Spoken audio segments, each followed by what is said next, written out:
반갑습니다. 한나TV 한나입니다. 오늘은 제가 약간 올드한 느낌으로 입었잖아요. 바로 또 추억놀이를 하려고 해요. 제가 그동안 안 다뤘던 게, 요즘에 우리가 음악은 이렇게 휴대폰으로 이렇게 이어폰으로 듣거나 아니면 데스크탑으로 컴퓨터로 이렇게 틀잖아요. 하지만 옛날에는 음악을 어떻게 들었을까요? 음악을 틀어줬다. 음향기기의 역사를 이야기해 보려고 합니다. 그래서 준비하면서 저도 많이 이런 것도 있었어? 이렇게 놀리기도 하고, 옛날 추억에 막 젖었는데요. 음악이라는 거, 참 우리가 어렸을 때부터 학창시절 그 추억을 되살리는 그 음악들. 음악은 국가가 허락한 유일한 마약이다.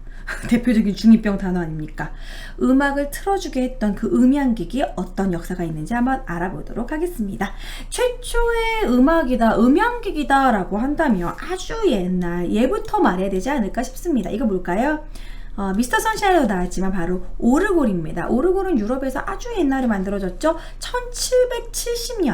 1770년대에 유럽 귀족들 사이에서 태엽을 감으면 뚱뚱뚱뚱뚱 이런 식으로 오르골 소리 들으면 뭔가 좀 자장가로 좋은 것 같아요. 그래서 이 오르골은 심지어 이 안에서 연주가 되면서 나오는 거기 때문에 어떻게 보면 생음악이죠. 그래서 오르골이라는 단어 자체가 네덜란드어라고 합니다. 그래서 이런 귀족들 사이에 인형상자라던가 여기 막 발레리나가 춤춘다든지 그런 거 인테리어와 함께 누군가에게 선물해주는 담배 케이스로 쓰기도 했고요. 콤팩트, 화장품, 이렇게 귀금속 놓는 그런 상자식으로 해서 여러 가지로 오르골이 나왔다고 합니다. 이 쇠막대기에 바늘이 회전하면서 여러분 오르골 이 안에 다 뜯어서 보신 적 있죠? 그러면은 음계가 연주하는 그런 악기인 거죠. 그래서 이제 우리나라 말로는 자명금이라고도 불렀고요. 영어로는 뮤직박스라고 합니다. 그러니까 오르골은 어떻게 보면은 테이프나 CD나 이런 것처럼 음향을 이렇게 녹음해가지고 틀어주는 기기는 아니고 이 안에서 직접 연주를 하게 되는 진짜 포터블 음향기기라고 할 수 있죠. 가장 오래된 음향기기라고 할 수 있습니다. 자, 그 다음에는 이제 본격적으로 이제 음악기기, 축음기라든지 음악을 만드는 기기가 나오는데, 이거는 좀 사실 녹음만 했지 녹음한 걸 재생하진 않았기 때문에, 하지만 그 전 단계로 포노토그래프라는 게 있습니다. 포노토그래프는 1857년에 프랑스의 레옹 스콧이 만들었다고 하는데요. 이게 공기를 통해서 음파를 기록할 수 있는 최초의 장치라고 해요. 도대체 어떤 원리로 이걸 녹음을 한 건지 저도 잘 모르겠는데, 이게 1857년에 이 프랑스 과학자 레옹 스콧이 과학 아카데미에서 이거를 딱 발표를 했습니다. 그래서 이제 녹음을 한 거는 성공을 했지만 녹음한 걸 재생을 하지 못했기 때문에 최초라는 수식어로 붙이긴 적절치 않다고 미국에선 주장을 합니다. 프랑스에서는 아니야 최초야 라고 서로 얘기를 하는데요. 어쨌든 미국에서는 에디슨이 최초라고 얘기를 하죠. 어쨌든 이 축음기의 그래도 초기 단계를 좀 제공해주지 않았나, 아이디어를 좀 제공해주지 않았나 싶은 그런 포노토그래프고요. 프랑스. 그 다음에 여러분들 아시다시피 바로 발명가 에디슨은 전구만 만든 것이 아니라 축음기를 만들었죠. 이것이 바로 포노그래프입니다. 에디슨의 축음기는요, 우리가 사실 축음기 모양은 이거 말고 다른 모양으로 이렇게 좀 이렇게 입고 나팔관 모양은 그걸 보셨겠지만, 이건 최초의 단계로 이걸 막 돌리면 아연 포일을 얇게 둘러싸서 이제 이거 나팔관을 통해서 전달된 소리를 이 얇은 아연 포일에 기록하는 그런 거였대요. 그러니까 음악을 기록하는. 그러니까 어떻게 보면 에디슨은 디스크 형태의 축음기가 기술적으로 이 원통형에다가 기록을 하는 건데요. 저도 어떻게 기록되는 과학적인 원리 너무 어려운 것 같아요, 저도. 근데 어쨌든 이런 게 이제 턴테이블의 특허라던가 축음기 특허를 에디슨이 가지고 있고요. 특허라는 개념을 이제 미국에서 이제 이런 선진국에서 만들었다는 게 특허가 정말 중요한 것 같아요. 내가 발명한 최초의 사람이다. 특허권이 이렇게 중요합니다. 어쨌든 이 포노그래프를 발명해서 최초로 녹음한 노래는요, 동요 같아요. 메리는 어린 양을 갖고 있었다는 노래를 처음으로 인류 최초로 녹음하고 재생했다고 합니다. 그래서 어쨌든 이게 축음기고, 그 다음에는 이제 라디오 같은 거를 이제 우리가 좀 확장할 수 있는, 증폭해서 들을 수 있는 기계가 처음 발명이 되는데, 그것이 바로 삼극 진공관입니다. 이런 진공관이 열리는 이런 진공관 앰프 들어보셨죠? 이 딱 보면은 마치 전구인 것처럼 생겼는데요.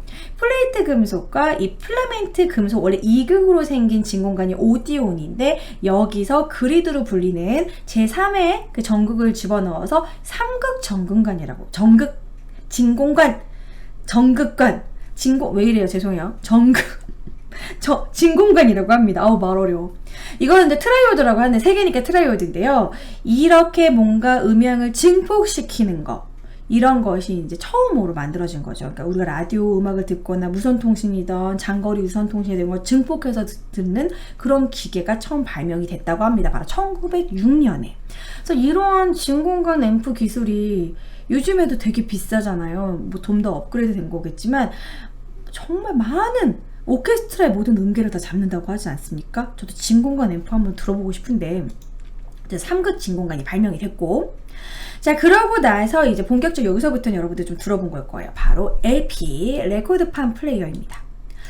LP가 나오기 전에는 SP였다고 해요. SP는 스탠다드 플레잉 레코드인데 좀 짧은 수록 기간 때문에 이 오케스트라 전체를 다 녹음을 할 수가 없었대요. 그러다가 이렇게 길게 녹음을 할 수 있었던 건 2차 세계대전 당시에 중화학공업이 엄청 발달을 하면서 정말 이런 고분자 플라스틱을 발명을 하게 되고, 그전에는 아마 철판이라던가 그런 데다가 이제 했는데 짧았다고 해요. 근데 고분자 플라스틱이 세상에 나오면서 콜롬비아 레코드에서 이 에드워드 윌러스타인과 빌 바우만이 이 플라스틱에 주목을 했고, 이 플라스틱 종류 중에서도 여러 기술을 막 이렇게 발명을 하고 이제 실험을 한 결과 염화 비닐 수지, 우리가 알고 있는 그 레코드판 염화 비닐 수지가 가장 정확한 음을 내고 적합하다고 판단을 했고요. 거기다가 이제 소리결을 새길 프레스판까지 개발했다고 합니다. 그래서 콜롬비아 레코드에서 당시에 초창기에 만들어졌던 레코드판입니다. 마릴린 monroe가 그려져 있죠. 콜롬비아 레코드. 이런 레코드판을 수집하는 그런 덕후분들한테는 진짜 비싸게 팔린다고 하더라고요. LP판. 보신 적 있나요? 저는 아주 어렸을 때 막 유치원 때 삼촌방에서 LP판 봤던 것 같고, LP판 일부러 모으고 있는 분들도 본 것 같아요. 플라스틱으로 된 LP판. 근데 우리는 LP판 세대는 아니고, 제가 처음으로 음악을 접했을 때는 이제 카세트죠. 추억의 카세트. 이런 조그만 카세트도 있었고요. 그리고 엄마가 듣는 큰 카세트도 있었어요. 그 엄마가 이제 막 그런 거로 약간 그런 팝송인데 가스펠 팝송인가? 교회 노래 이런 거 틀어주셨고 신기했어요. 그때는 카세트로 들었었는데 이게 바로 뮤직 카세트, 일명 MC입니다. 1970년대에 나타났죠. 뭐 우리가 응답하라 시리즈나 써니 이런 거 보면 이런 거 어깨에다 매면서 춤추고 그랬던 그 카세트입니다. 카세트는 전 다 기억나요. 이 추억의 카세트들, 테이프들.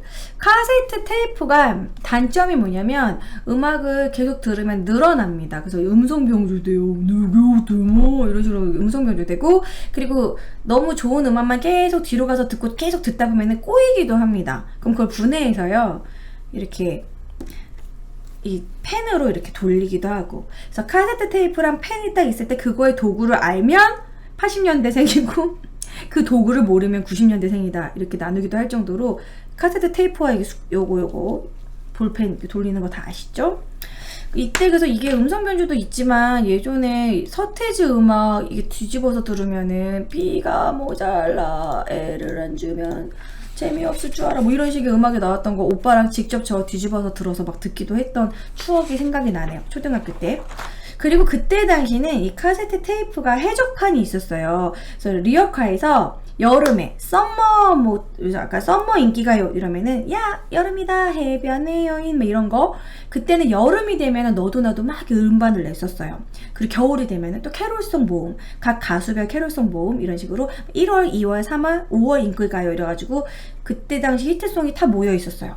금액은 한 2,000원? 1,000원 되게 쌌던 것 같고 그거 사서 틀었는데 음질은 좀 안 좋습니다. 녹음본이니까. 근데 그런 거 한 개씩은 다 있어가지고 카세트에 꽂고 다녔죠. 그러면 그걸 어떻게 꽂고 다녔느냐, 아주 작은 카세트, 미니 카세트에다가 넣고 다녔죠. 아이와 그때는 솔직히 우리나라 미니 카세트가 기술력이 일본을 따라가지는 못했어요. 일본 소니, 파나소닉 이런 거 많이 들었었고요. 훨씬 비쌌죠. 근데 디자인 면이나 음질 면이나 뭐 이런 부분에서 훨씬 앞섰던 것 같고, 점점 이제 우리나라에서도 금성 아하, 싱싱한 젊은이의 감탄사 아하 막 그런 거 있었고, 삼성이 그래도 조금 디자인 괜찮았던 것 같아요. 삼성 마이마이, 그리고 뭐 대우 요요 이런 거. 근데 딱 여러분들 디자인만 보더라도 왜 우리나라는 왜 이렇게 컬러풀하게 만든 걸까요? 좀 디자인만 딱 봐도 약간 좀 디자인 면에서도. 그래, 솔직히 구렸어. 솔직히 우리나라 국산은 구렸고요. 지금은 일본 불매운동이라서 이런 말 하긴 그랬지만, 그때 당시 일본계 카세트는 솔직히 좋았다. 여러분 다 썼었잖아. 그쵸? 파나소닉, 아이와 소니 다 썼잖아. 아무튼 그랬었던 기억이 나고요. 이게 조금 더 발전을 해서 이 카세트가 주머니에 넣기에는 좀 묵직합니다. 그래서 주로 가방에 넣었죠. 꽤 컸거든요. 그래서 묵직하고 가방에 넣어야 됐기 때문에 그때 당시 이제 신기술로 중간에 리모컨이 있었던 기억이 나요. 나 이거 썼던 것 같아, 삼성. 그래, 이거 좀 디자인 예뻤어. 흰색에 이렇게. 이거 오토리버스 되지 않았어요? 근데 그래서 이게 리모컨이 있는데 리모컨을 이렇게 주머니에다가 꼽거나 아니면 교복 주머니에 넣고서 좋은 거 또 듣고 다음 거로 넘어가서 듣고 액정이 있어가지고 LED 액정이 있어가지고 아주 유용하게 썼던 그런 기억이 나요. 예, 미니 카세트. 저 초등학교 때부터 진짜 거의 중학교 때까지 미니 카세트 썼던 것 같고, 그러다가 이제 음질을 좀 좋게 듣기 위해서 이제 CD를 듣게 됩니다. CD 플레이어는요, 오디오 컴팩트 디스크를 재생하는 전자기계인데, 이 CD는 이제 테이프 늘어날 일도 없고 CD 특유의 음질이 확실히 달라요. 저는 CD 시대 세대이기 때문에 CD로 들었던 음악과 그냥 MP3 음원으로 듣는 건 정말 달라요. 왜냐면 멜론으로 들을 때 어떤 건 음악이 되게 크고 어떤 건 음질이 좀 작고 음질이 약간 곡마다 조금씩 다릅니다. 근데 CD는 그런 게 없어요. 그리고 CD는 자꾸 미친 듯이 들어도 늘어나는 거 없고 음질 그대로. 그래서 아마 아직도 이렇게 음원 따고 작사 작곡하신 분들은 아마 CD로 듣는 분들 많을 거예요. 그 음색을 잊지 못해서 아직도 CD 덕후들은 CD로만 듣습니다. 그리고 아직도 CD 있어요. 제가 그런 아이돌 분들 뭐 이렇게 선물용 한정판 이런 거 무슨 아이돌 CD 여전히 있고요. 의리로 많이 사죠. CD 플레이어가 없더라도. 자, 어쨌든 이렇게 CD 플레이어까지 받고, 근데 얘는 카세트보다 떨어지면 진짜 아작나고 약간 좀 그런 부분이 있었어요. 좀 커서 거추장스러웠다라는 부분이 있었던 것 같고, CD 플레이어도 한창 듣다가 이제 2000년대 가까이 오면서 MP3 플레이어가 엄청나게 유행을 하게 되죠. MP3의 약자를 알아봤습니다. MPG-1 오디오 레이어 3의 약자라고 하는데요. MPG가 뭔가 했더니 MPG는 Moving Picture Expert Group 1이라는 소리로 이 음성 부분에 해당하는 부분인데, 여기서 우리가 마치 AVI 막 이런 식으로 뭐 MP4 이런 식으로 음악 중에서 MP3가 음악을 압축률 대비 가장 음질이 좋았기 때문에 그냥 그런 음원을 압축하는 그 데이터가 대표적으로 MP3였던 거죠. 그래서 음질을 가장 우수해서 90년대부터는 다 MP3를 사용을 했는데, MP3는 그냥 AVI 붙는 것처럼 그 음악을 이렇게 하는 건데, MP3를 들려주는 MP3 플레이어, 그래서 MP3P가 붙는 거죠. MP3 플레이어. 이 MP3 플레이어에서 조금 우리가 좀 기억해줘야 될 인물이 있기 때문에 제가 TMI로 준비한 이야기가 있습니다. MP3 플레이어의 좀 최초는 우리가 MP맨이 최초다 하면서 이 세안정보통신을 얘기를 하는데요. 이 부분에 좀 할 이야기가 있어요. 사실 우리는 이 세안정보통신을 하면서 MP3는 한국이 사실 발명했어 이렇게만 얘기를 하고, 미국이 아니야 다이아몬드사야 이렇게 얘기를 하는데요. 이게 참 얽혀있는 게 웃기더라고요. 이게 원래 이 MP3 플레이어의 기술을 처음으로 1996년에 만들었던 기술력을 만든 사람이 디지털캐스트 벤처회사, 좀 작은 회사였죠. 중소기업인 디지털캐스트의 황정화 사장님과 그리고 심영철 씨, 나중에 아이리버 창시자, 아이리버 개발자죠. 그 두 분이 으쌰해서 만들었는데, 이걸 기계로 만들고 홍보하고 제품으로 만들기엔 자본력이 모자랐던 겁니다. 그래서 자본력이 있었던 세안정보통신이랑 이제 같이 콜라보를 하게 된 거죠. 그래서 그 대신 세안정보통신이 내가 다 이제 판매도 맡고 생산 마케팅 다 해줄 테니까 투자해주는 대신 특허권을 공동 소유하자고 합니다. 여기서 이제 특허권 전쟁이 일어나는 거예요. 그래서 이제 어쨌든 황정화 씨와 심영철 씨가 이제 만들어서 이 MP3 플레이어를 만들게 되고, 이 발음이 이렇게 안 될까요 오늘따라? MP3 플레이어를 처음 만든 게 이제 MP맨이라고 하면서 이 세안정보통신에서 자기네들이 최초로 만든 것처럼 디지털캐스트라는 이름은 하나도 나오지도 않고 이 영광을 자기네들 다 차지한 거죠. 그래서 디지털캐스트는 점점 도태되게 되고, 그러면서 황정화 씨는 이제 정말 세안이 본인한테 세계 최초 이거 만든 거 그 기술력 다 넘기고 쫓겨나게 됩니다. 그래서 직원들 월급도 제대로 못 주고 나앉게 됐는데, 그때 손을 이제 들어준 게 바로 미국의 다이아몬드사라고요. 그 다이아몬드사는 엄청난 자본력으로 전폭적인 지원을 해서 이 다이아몬드사에서 또 이제 희대의 mp3 플레이어를 만들게 되는데, 그것이 바로 리오 300입니다. 게임기 같이 생겼죠. 이 리오 300은 이제 기존의 이제 문제점이 5곡 정도밖에 못 들어갔었어요. 그랬는데 그것을 해결해서 이제 외장 메모리까지 해가지고 더 많은 곡을 넣게 됐고, 그 다음에 USB 포트를 이제 USB 포트를 이제 연결한 획기적인, 우리가 흔히 알고 있는 mp3, 바로 리오 500을 만들게 되죠. 요거는 기억나요. 나 이거를 봤어. 이거 우리 오빠가 썼나? 아무튼 봤어, 저거를. 다이아몬드 리오 500. 그래서 이거를 보고 이제 미국에서는 이게 최초의 mp3 플레이어다, 이렇게 주장을 합니다. 그러면서 이 리오 500이 엄청 돌풍을 보면서, 그때 이제 그 MP맨에서 그래도 우리가 최초인데 하면서 MP맨에서 새로 이렇게 에피 시리즈를, F 시리즈, 황정아 씨가 개발했던 F 시리즈 새로 만들었지만 리오 500한테 졌어요. 그러니까 황정아 씨가 만든 기술력으로 만든 우리나라 그 mp3가 미국에서 황정아 씨가 또 개발한 그거에 진 거예요. 그러니까 결국 황정아 씨가 만든 제품과의 싸움이었던 거죠. 참 이 부분이 참 안타까워요. 그러면서 결국 MP맨은 망하게 되고 아이리버에 매각당하게 됩니다.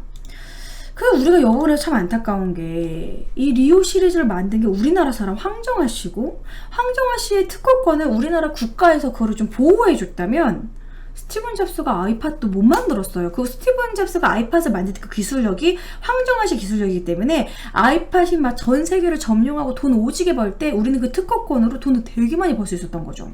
그래서 그런 부분이, 이 특허권을 소중히 못 해가지고 결국 미국에 넘겨버렸던 그 부분이 참 안타깝다고 할 수 있죠. 그래서 미국에서는 막 우리 리오 300 이게 최초야 라고 얘기해도 어쨌든 이거는 만든 사람은 황정아 씨 한국인입니다. 그런데 mp3 최초 국가는 또 우리나라라고 하기에는 비공식적인 기록이 돼버리는 거죠. 그래서 아주 참 한국에서 처음 만들었지만 한국이라고 할 수 없는 참 그 거시기한 뭐 그러한 상황이 다 이 약간 대기업의 횡포랄까요? 이 중소기업의 그런 기술력만 쏙 빼가는, 강탈해가는 대기업의 횡포 때문에 이런 흑역사가 이루어졌다라는 거 TMI로 알려드렸고요. 그 다음에 블루투스 스피커로 넘어가도록 하겠습니다. 사실 이제는 다 이제 휴대폰으로 듣잖아요. 휴대폰으로 요즘 유행이 이제 이어팟으로 이렇게 듣는데, 그래도 뭔가 약간 그런 중저음이라던가 재즈는 음악이라든지 그런 거를 이제 해결하기 위해서, 아이리버 사진 안 보여드렸구나. 아이리버 많이 쓰셨죠? 저는 그 미키마우스 모양 아이리버 오래 썼었어요. 귀여워가지고.